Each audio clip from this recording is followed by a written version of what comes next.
الحمد لله نحمده ونستعينه ونستغفره ونؤمن به ونتوكل عليه ونعوذ بالله من شرور أنفسنا ومن سيئات أعمالنا من يهده الله فلا مضل له ومن يضلل فلا هادي له واشهد أن لا إله إلا الله وحده لا شريك له واشهد أن محمدا عبده ورسوله أما بعد فإن أحسن الكلام كلام الله وأحسن الهدي هدي محمد صلى الله عليه وسلم وشر الأمور محدثاتها وكل محدثة بدعة وكل بدعة ضلالة وكل ضلالة في النار. قال الله تبارك وتعالى في القرآن المجيد: أعوذ بالله السميع العليم من الشيطان الرجيم بسم الله الرحمن الرحيم إلا من تاب وآمن وعمل عملا صالحا فأولئك يبدل الله سيئاتهم حسنات وكان الله غفورا رحيما. ومن تاب وعمل صالحا فإنه يتوب إلى الله متابا. اللهم صل على محمد وعلى آل محمد كما صليت على إبراهيم وعلى آل إبراهيم إنك حميد مجيد. اللهم بارك على محمد وعلى آل محمد كما باركت على إبراهيم وعلى آل إبراهيم إنك حميد مجيد.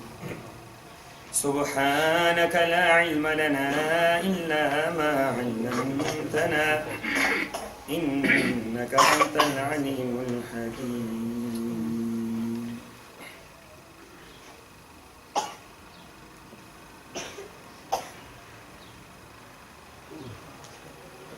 اور جن لوگوں نے توبہ کی اور ایمان لائے اور نیک اعمال کیے تو انہی لوگوں کی برائیوں کو اللہ اچھائیوں سے بدل دے گا.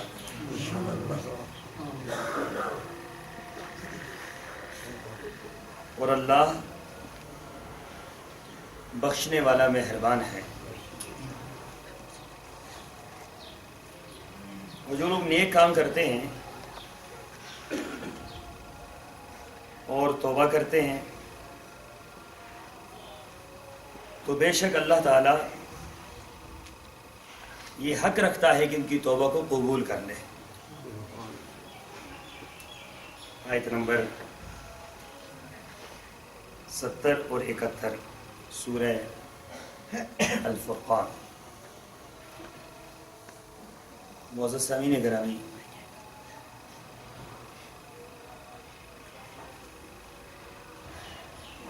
میرے جیسے کمزور ایمان والوں کا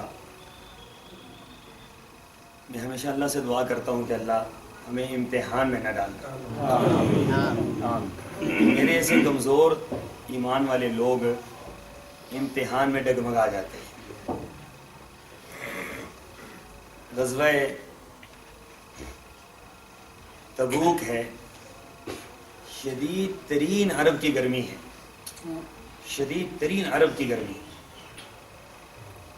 اور عرب کی گرمی معروف ہے کہ اس مرتبہ جب میں اپنے ہوٹل سے نکل کر تھوڑا سی مسافت تھی، میرے خیال میں 100 قدم بھی نہیں تھی، عصر کی نماز پڑھنے کے لیے جب میں حرم میں جاتا تو مجھے یوں محسوس ہوتا ہے جس طریقے سے میں تندور سے نکل کر جا رہا ہوں.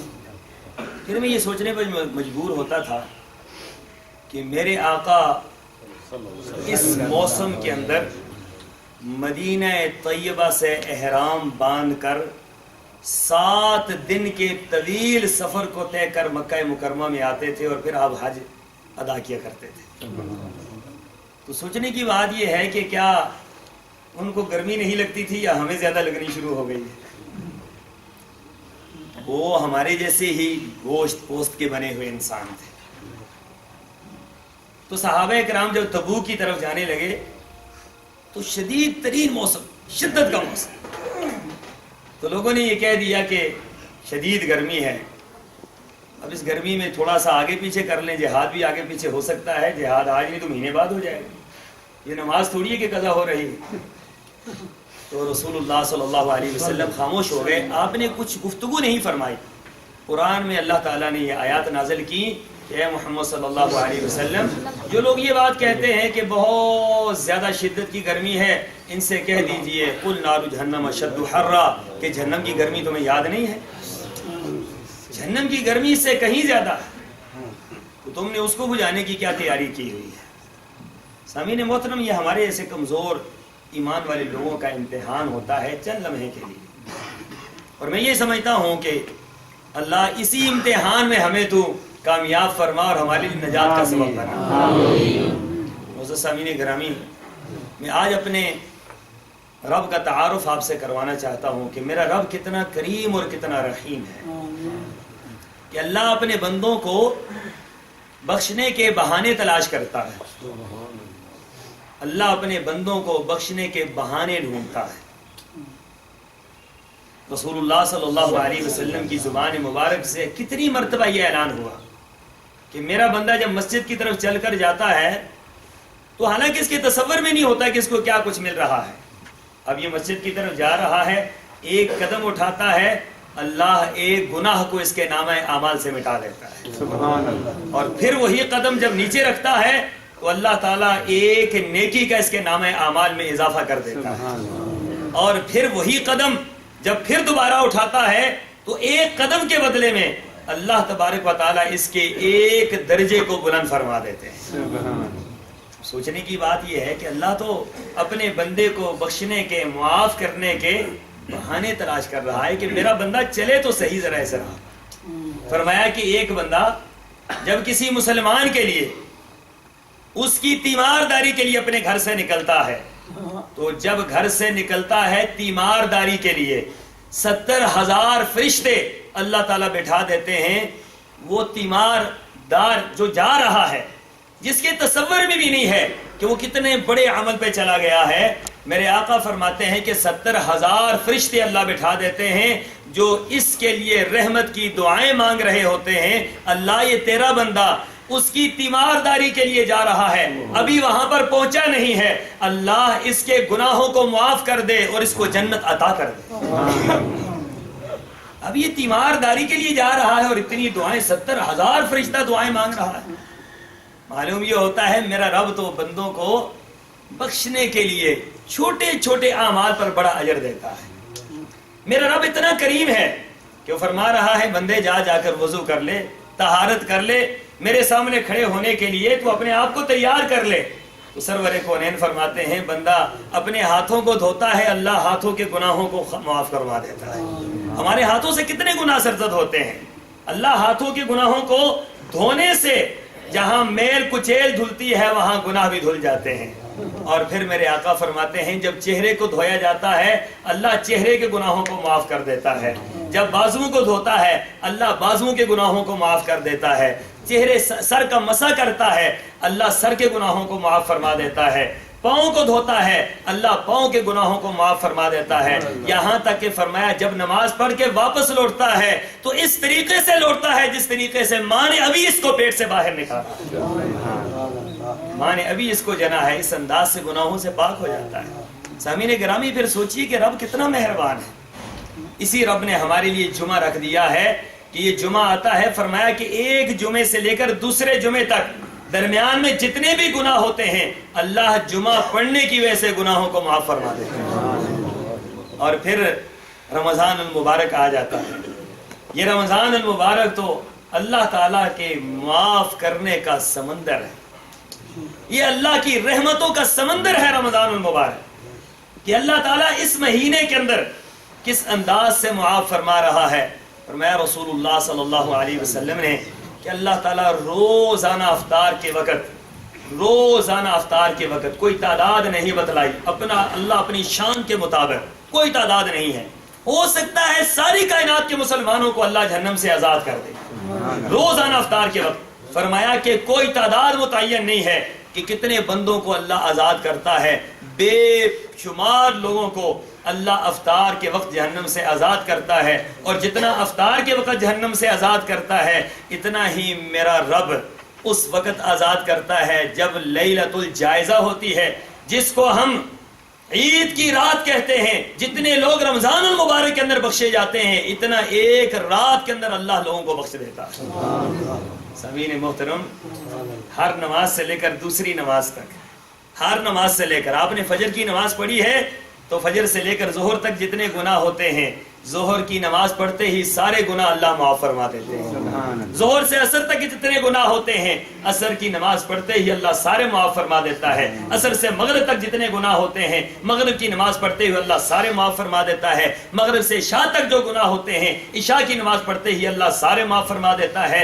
عشاء سے فجر تک جتنے گناہ ہوتے ہیں، فجر کی نماز پڑھنے سے اللہ سارے معاف فرما دیتا ہے۔ جو شخص 5 وقت نماز پڑھ رہا ہے، تو سرور کونین نے اسی لیے مثال دی، آپ نے فرمایا کہ ایک شخص کے گھر کے سامنے سے نہر گزر رہی ہے اور اس نہر سے روزانہ دن میں 5 مرتبہ نہاتا ہو، تو صحابہ اکرام سے پوچھا کیا اس کے جسم پر میل کچیل باقی رہے گی؟ تو صحابہ اکرام نے عرض کیا آقا میل کچیل کا تو تصور بھی نہیں ہو سکتا ہے، 1 مرتبہ نہانے سے دن میں میل کچیل ختم ہو جاتی ہے، جو 5 مرتبہ نہائے تو کیا خیال ہے میل کچیل باقی رہ سکتی ہے؟ تو میرے آقا نے فرمایا جس طریقے سے دن میں 5 مرتبہ غسل کرنے سے انسان کے جسم پر میل کچیل نہیں رہتی، اسی انداز سے دن میں 5 نمازیں پڑھنے سے اللہ گناہوں سے پاک اور صاف کر کے رکھ دیتے۔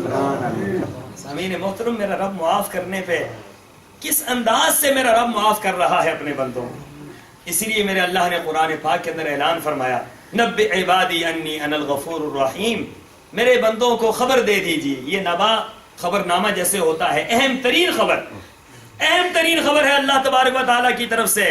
وہ کیا خبر ہے؟ وہ خبر یہ نہیں ہے کہ میں تمہیں پکڑ لوں گا، میں تمہیں جہنم کے اندر ڈالوں گا، میں تمہیں معاف نہیں کروں گا، میں تمہیں جہنم کا ایندھن بناؤں گا، یہ خبر نہیں ہے۔ خبر کیا ہے؟ خبر نامہ کیا ہے اللہ کی طرف سے؟ فرمایا کہ دے دو خبر ان دنیا والوں کو انی انا الغفور الرحیم، کہ مجھ سے بڑھ کر معاف کرنے والا کائنات کے اندر کوئی نہیں۔ انی انا الغفور الرحیم، میں تو معاف کرنے والا رحیم و کریم ہوں۔ غفور بھی ہے اور رحیم بھی ہے۔ غفور کا مطلب ہے گناہوں کو معاف کر دینے والا، رحیم کا مطلب یہ ہے کہ گناہگار کو بے پناہ عطا کرنے والا۔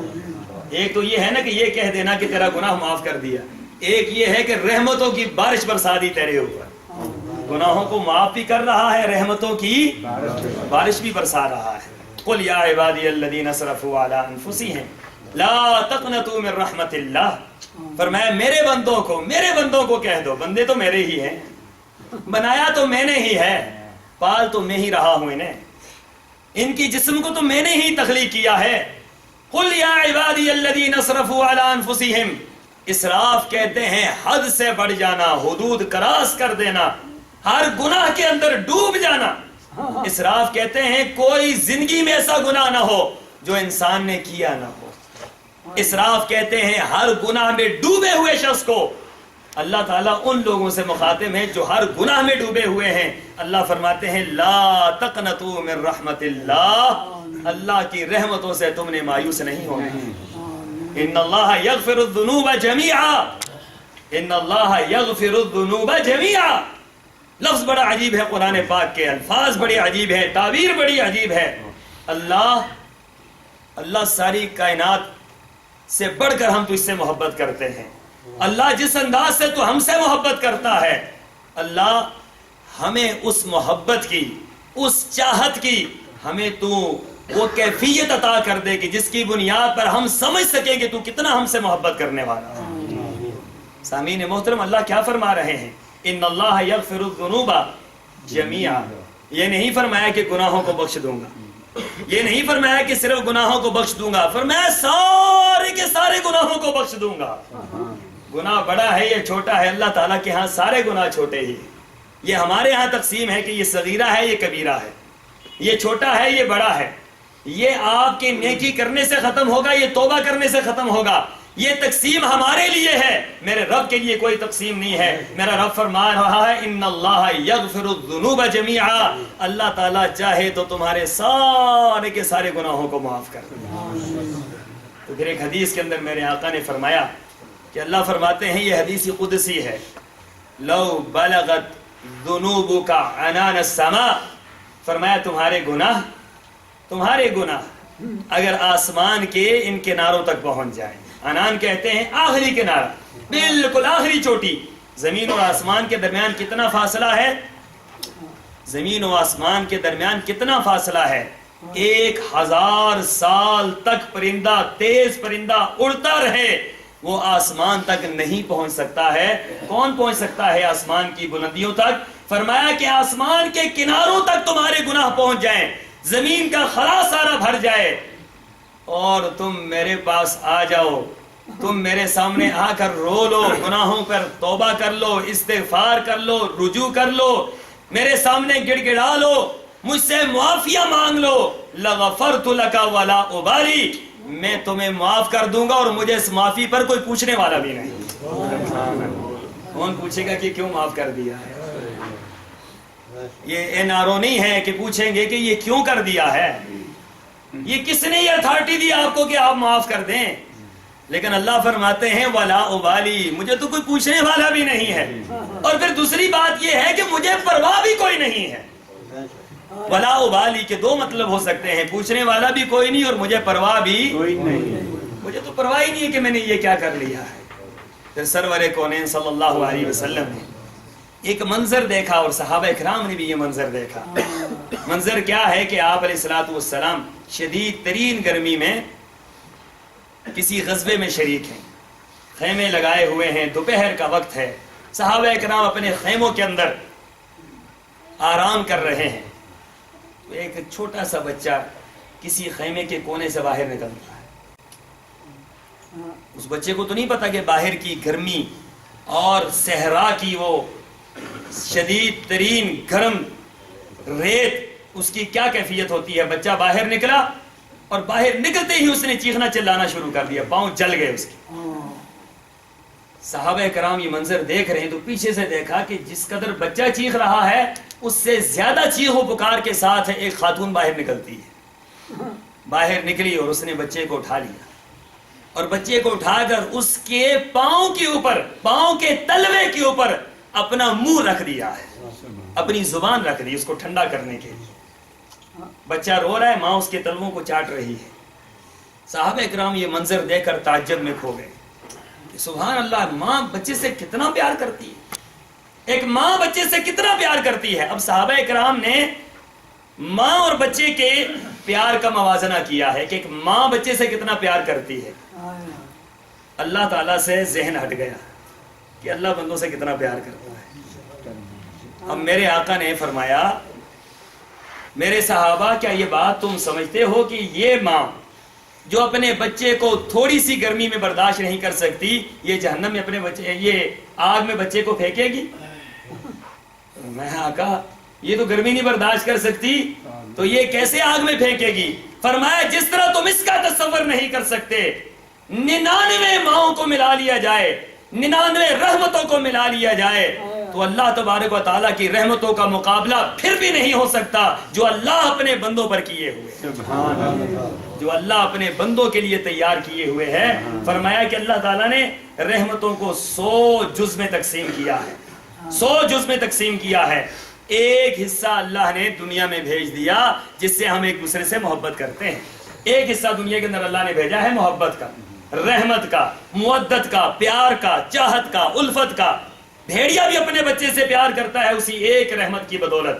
تو میرے آقا نے فرمایا کہ اللہ نے 99 رحمتیں اپنے بندوں کے لیے قیامت کے دن رکھی ہوئی ہیں کہ وہ قیامت کے دن اپنے بندوں پر رحم فرما کر جنت کے اندر داخل فرمائے. سامعین محترم, اللہ تعالیٰ تو اپنے بندوں کو معاف کرنے کے لیے بہانے ڈھونڈتا ہے. صرف یہ ہے کہ کوئی ہاتھ تو اٹھائے اللہ کے سامنے, کوئی گڑ گڑائے تو اللہ کے سامنے, کوئی روئے تو اللہ کے سامنے, کوئی اللہ کے ساتھ تعلق تو قائم کر لے کہ اللہ غلطیاں ہوئی ہیں، خطائیں ہوئی ہیں، گناہ ہوئے ہیں، سب کچھ میں نے کیا ہے، لیکن مالک تو معاف کرنے والا ہے۔ فرمایا کہ ندامت کا اظہار کر دے، شرمندگی کا احساس پیدا کر دے، گناہ نہ کرنے کا عزم کر لے اور صدق کے دل کے ساتھ توبہ اور استغفار کر لے۔ فرمایا یہ کرنا تمہارا کام ہے، تمہارے گناہوں کے اوپر رحمت کا قلم پھیر دینا یہ میرے اللہ کا کام ہے۔ سامعین محترم، تو رمضان المبارک کی اس بابرکت مہینے کے اندر اپنے رب کے ساتھ مل جائیں، فَفِرُّوا إِلَى اللَّهِ، اپنے رب سے تعلق قائم کر لیں، روٹھے ہوئے رب کو ناراض کر لیں جو روزانہ عرش سے اتر کر آسمان دنیا پر آتا ہے اور آسمان دنیا پر آ کر کہتا ہے، اعلان کرتا ہے۔ بعض روایات کے اندر آتا ہے اللہ خود اعلان کرتے ہیں، بعض روایات کے اندر آتا ہے اللہ فرشتوں سے اعلان کرواتے ہیں، اور اعلان کیا ہے کوئی گناہگار، خطا کار، سیاہ کار کہ اپنے ہاتھوں کو بلند کرے، مجھ سے معافی طلب کرے، میں اس کے گناہوں کو معاف کر دوں۔ ہے کوئی مجھ سے گناہ کو معاف کروانے والا جس کے گناہوں پر رحمت کا قلم پھیر دوں؟ ہے کوئی میری طرف آنے والا کہ جس کو عطا کر دوں؟ ہے کوئی جھولی پھیلانے والا جس کی جھولی کو بھر دوں؟ اللہ تو اعلان کر رہے ہوتے ہیں، اعلان کروا رہے ہوتے ہیں، جو روزانہ اعلان کروا کے اپنے بندے کا منتظر رہتا ہے، تو بندے کو خیال نہیں آتا کہ رب کی طرف رجوع کر۔ جس نے 99 قتل کیے ہوئے شخص کو، جس نے صرف توبہ کی نیت پر معاف کر دیا ہے، ابھی توبہ کی نہیں تھی، ابھی تو لوگوں سے مشورے پوچھ رہا تھا، مسئلے پوچھ رہا تھا، ایک کے پاس گیا کہ میری توبہ، اس نے کہا توبہ تمہاری کیسے توبہ ہوگی، تم نے تو 99 قتل کیے۔ اس نے کہا اچھا ٹھیک ہے، اب توبہ ہی نہیں ہے، جب اب رجوع ہی نہیں ہے، جسے کہا جاتا ہے اب اشتہاری تو ہو گئے ہیں، چلیں 3-4 اور کر لیں، تو اس نے کہا چلیں ٹھیک ہے، اس کو بھی فارغ کر دیتے ہیں، اس کو بھی قتل کر دیتے ہیں۔ لیکن ابھی دل کے اندر گناہ کی خلش ہے، گناہ کا احساس ہے، رجوع کے لیے تڑپ ہے۔ اسی کیفیت کو لے کر ایک اور عالم دین کے پاس گیا، کیا آپ بتلائیے حضرت؟ انہوں نے کہا کیوں نہیں، اللہ کی رحمت کا دروازہ کھلا ہے، لیکن یہ بستی چھوڑ دو اور جاؤ نیک لوگوں کی بستی میں چلے جاؤ۔ وہاں سے پلٹا نیک لوگوں کی بستی میں جانے کے لیے، ابھی توبہ کی نہیں ہے، توبہ کے راستے پہ جا رہا ہے، نیت ہے توبہ کی، ارادہ ہے توبہ کا، توبہ کی نہیں ہے، کیونکہ ابھی تو ملا ہی کوئی نہیں اس کو جو توبہ کروا دے، جو راہ بتلا دے۔ صرف یہ ہے کہ احساس ہے جرم ہے، احساس ہے، ندامت ہے، تڑپ ہے کہ میری توبہ قبول ہو جائے۔ اب وہاں قریب پہنچا تو ابھی بستی کے اندر داخل نہیں ہوا، موت کا فرشتہ آ گیا، روح قبض ہو گئی، جنت کے فرشتے بھی آگے، جہنم کے آگے۔ حدیث کے الفاظ ہیں، جنت کے فرشتے اپنی طرف کھینچتے ہیں، جہنم کے اپنی طرف کھینچتے ہیں۔ یہ دونوں، جنت کے فرشتے کہتے ہیں توبہ کے راستے پر تھا، جہنم کے کہتے ہیں کہ یہ 100 انسانوں کا قاتل تھا۔ دونوں کا فیصلہ، دونوں کا جھگڑا اللہ کے پاس چلا گیا۔ اللہ نے فرمایا کہ کوئی اس میں پریشان ہونے کی ضرورت نہیں ہے، جاؤ جا کر زمین کو ماپ لو۔ زمین اگر ادھر قریب تھی جس طرف یہ جا رہا تھا تو پھر اس کی توبہ قبول ہوگی، اس کے گناہوں کو معاف کر دیا، لیکن اگر ادھر قریب ہے جہاں سے یہ نکل رہا تھا تو پھر اس کی توبہ قبول نہیں ہے، جاؤ جا کر زمین کو ماپ لو۔ میرے آقا فرماتے ہیں زمین کو ماپا گیا، ایک بالشت زمین نیک لوگوں کی زمین کے قریب نکل آئی، نیک لوگوں کی بستی کے قریب نکل آئی۔ سرور کونین فرماتے ہیں جب اس کی روح قبض ہونے والی تھی، جب اس کی روح نکل رہی تھی تو اتنا اس کو احساس تھا، اتنا وہ تڑپا ہوا تھا کہ وہ اپنے سینے کے بل گھسٹ کر اس بستی کی طرف جا رہا تھا۔ جتنا وہ سینے کے بل گھسٹا تھا، اللہ کو یہ ادا اتنی پسند آئی کہ اللہ نے 100 قتل کیے ہوئے اس کو معاف کر دیے۔ یہ میری طرف اتنا تڑپ کے آ رہا ہے، اتنا تڑپ کے آ رہا ہے۔ سامعین محترم، میرے رب کا دربار کھلا ہے، میرا رب اعلان کر رہا ہے، اس کی رحمتیں بڑی وسیع ہیں، اس کے کرم کے دریا بہ رہے ہیں۔ اللہ کی قسم ہے ہمارے گناہ بڑے نہیں، اللہ کی رحمت بہت بڑی ہے۔ ہمارے گناہ بڑے نہیں، اللہ کی بخشش بہت بڑی ہے۔ ہماری رجوع کی ضرورت ہے، اللہ کے معاف کرنے میں کوئی دیر نہیں ہے۔ توبہ کر لیں، توبہ کے لیے رجوع کر لیں، اللہ تبارک و تعالیٰ کی طرف انابت کر لیں، اس کی طرف اپنے آپ کو پھیر دیں۔ وہ رب فرماتا ہے میرے بندے تیرے آنے کی دیر ہے، میرے قبول کرنے کی کوئی دیر نہیں۔ وہ آ تو صحیح، پھر دیکھ میں کیا کرتا ہوں تیرے لیے۔ رسول اللہ صلی اللہ علیہ وسلم کی حدیث مبارکہ کے الفاظ ہیں، میرے آقا فرماتے ہیں انہ لیغان علی قلبی، اپنے بارے میں رسول اللہ صلی اللہ علیہ وسلم فرما رہے ہیں کہ میرے دل پر کبھی کبھار بوجھ پیدا ہوتا ہے. اب یہ اندازہ لگائیں کہ میرے آقا تو وہ ہیں کہ اللہ تبارک و تعالیٰ نے فرمایا لیغفر لک اللہ ما تقدم من ذنبک وما تأخر. اے محمد صلی اللہ علیہ وسلم، کائنات کے اندر کسی انسان کو یہ خوشخبری نہیں ملی، آپ کو یہ خوشخبری ملتی ہے کہ آپ کے اللہ نے اگلے پچھلے تمام معاملات کو ختم کر دیا. آپ کی بات ہی کوئی نہیں، لیکن پھر بھی میرے آقا فرماتے ہیں کہ میرے دل پر کچھ بوجھ محسوس ہوتا ہے. اور یہ بوجھ کس کا ہے؟ یہ بوجھ بتقاضۂ بشریت، انسان ہونے کے ناطے گناہوں کا بوجھ ہے. یاد رکھیں کہ گناہ کا ایک بوجھ ہوتا ہے جو انسان کو دل پر محسوس ہوتا ہے. میرے آقا علیہ الصلوۃ والسلام ہمیں سمجھا رہے ہیں کہ جب مجھے یہ محسوس ہوتا ہے تو کیا خیال ہے کہ تمہیں یہ محسوس نہیں ہونا چاہیے؟ گناہوں کا بوجھ انسان کے اوپر بہت وزنی ہوتا ہے. فرمایا رسول اللہ صلی اللہ علیہ وسلم نے کہ ایک مومن جب گناہ کرتا ہے تو اس کے بعد اس کی کیفیت یہ ہوتی ہے جس طرح پہاڑ کے نیچے کھڑا ہے، ابھی پہاڑ گرا. وہ گناہ کرنے کے بعد پریشان ہوتا ہے، وہ نادم ہوتا ہے، رجوع کرتا ہے اللہ کی طرف، وہ ہر حال میں اللہ کی طرف دروازہ کھٹکھٹاتا ہے کہ اللہ مجھے معاف کر دے. اور اگر فاسق اور فاجر گناہ کرتا ہے تو فسق و فجور والے شخص گناہ کرنے کے بعد اس کو ایسے ہی ہے جیسے مکھی بیٹھی اور مکھی کو اڑا دی، ناک پر مکھی بیٹھی ہے اس کو اڑا دی، ایسے ہی وہ سمجھتا ہے. لیکن ایک ایمان والا شخص، صاحب ایمان، وہ گناہ کو بہت بڑا بوجھ سمجھتا ہے. اب گناہوں کا بوجھ ہلکا کیسے ہوتا ہے؟ رسول اللہ صلی اللہ علیہ وسلم نے فرمایا وَإِنِّي لَأَسْتَغْفِرُ اللَّهَ فِي الْيَوْمِ 100 مرة، لوگوں میں ایک دن کے اندر اس گناہ کے بوجھ کو کم کرنے کے لیے اللہ سے 100 مرتبہ استغفار کرتا ہوں. ایک دن کے اندر 100 مرتبہ استغفار. دوسری حدیث کے اندر میرے آقا نے فرمایا وَإِنِّي أَتُوبُ فِي الْيَوْمِ أَكْثَرَ مِنْ 70 مرة، میں ایک دن کے اندر 70 مرتبہ اللہ سے توبہ کرتا ہوں. ایک دن کے اندر کتنی مرتبہ توبہ؟ ہماری تو زندگی میں شاید 70 مرتبہ توبہ نہ ہو. ہم یہ سمجھتے ہیں کہ توبہ کوئی بہت مشکل بات ہے، کوئی بہت مشکل کام ہے، کوئی بہت وزنی کام ہے، حالانکہ توبہ تو سب سے آسان کام ہے. حضرت آدم علیہ السلام اور اماں حوا گناہ سرزد ہو گیا، جنت سے اللہ نے نکال دیا، تو کیا توبہ کی؟ ربنا ظلمنا انفسنا وان لم تغفر لنا وترحمنا لنكونن من الخاسرین. یہ جملے ابھی زبان سے نکالنے کی دیر تھی، اللہ نے وحی نازل کر دی، اے آدم اور اے حوا میں نے تمہارے گناہ کو معاف کر دیا. اللہ تعالیٰ دیر نہیں لگاتے کہ ابھی اللہ کو ہم نے درخواست پیش کر دی ہے اس کے بعد پتہ نہیں قبول ہوتی ہے یا کہ نہیں. فرمایا کہ اللہ سے جب مانگو تو اس طرف کے ساتھ، اس عزم کے ساتھ، اس ارادے کے ساتھ، اس اللہ سے تعلق کے ساتھ کہ یہ ہو ہی نہیں سکتا ہے کہ اللہ میری دعا کو رد کرے، یہ ہو ہی نہیں سکتا ہے اللہ میری دعا کو قبول نہ کرے، یہ ہو ہی نہیں سکتا ہے کہ اللہ تعالیٰ میری دعا کو وہ رد کر دے. یہ کہنا چاہیے اللہ میری دعا کو ہر حال میں قبول کرے گا. تو پھر اللہ کہتے ہیں جب بندہ میرے لیے اس قدر اس کو احساس ہے، اس قدر یہ مجھ پر اس کا اس قدر اعتماد ہے، اس قدر یقین ہے، تو پھر میں بھی اس کے یقین کو توڑوں گا نہیں، جتنا اس کا یقین ہے اتنا ہی اس کو عطا کر دوں گا. سامعین محترم، تو اللہ تبارک و تعالیٰ کا دروازہ کھلا ہے توبہ کے لیے. رمضان المبارک کی ابتدا ہو چکی ہے، اس ابتدا کو اپنے لیے غنیمت جانی ہے. یہ رحمتوں کا مہینہ ہے، برکات کا مہینہ ہے، خیر کا مہینہ ہے. اللہ تبارک و تعالیٰ کی طرف سے رحمت کے دریا بہ رہے ہیں، موجے مار رہے ہیں دریا.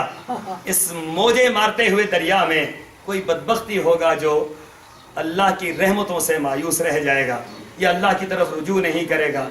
قریب آ جائیں اللہ کے، رجوع کر لیں اللہ سے، جو گناہ ہیں ان کو ترک کر دیں، نیکیوں کو اختیار کریں، نمازوں کی پابندی کریں، روزے کی پابندی کریں، زکوٰۃ اپنے مالوں کی ادا کریں.